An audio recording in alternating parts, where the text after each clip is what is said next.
సింహాచలమా అమ్మా, ఏం వంట చేశారమ్మా ఇవాళ? దొండకాయ వండుకున్నాం. ఏం అంతసేపు ఆలోచిస్తున్నావు దొండకాయ అని చెప్పడానికి? మీకేం కూర పెట్టారు ఈవిడ?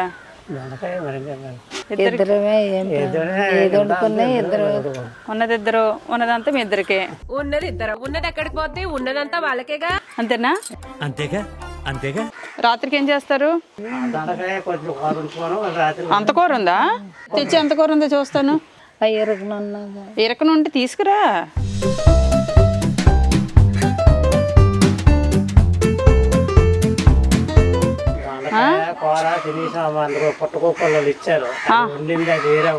అది దొంగ దొరికింది. పొట్టగొడుగుల కూర ఏమో లోపల ఉంది, ఎక్కడ చూపించాల్సి వస్తుందనని తేట్లేదా మా అమ్మ?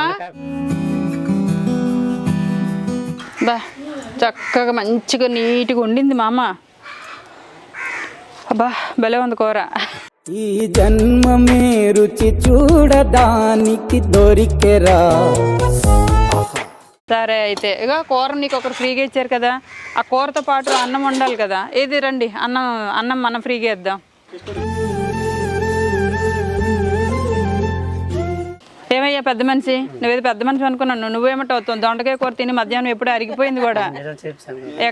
ఇప్పుడు నిజం చెప్పావు. నిజమే లే తాత, నువ్వేనైనా నిజం చెప్పావు. అబద్ధం మా అమ్మ, నిజం తాత.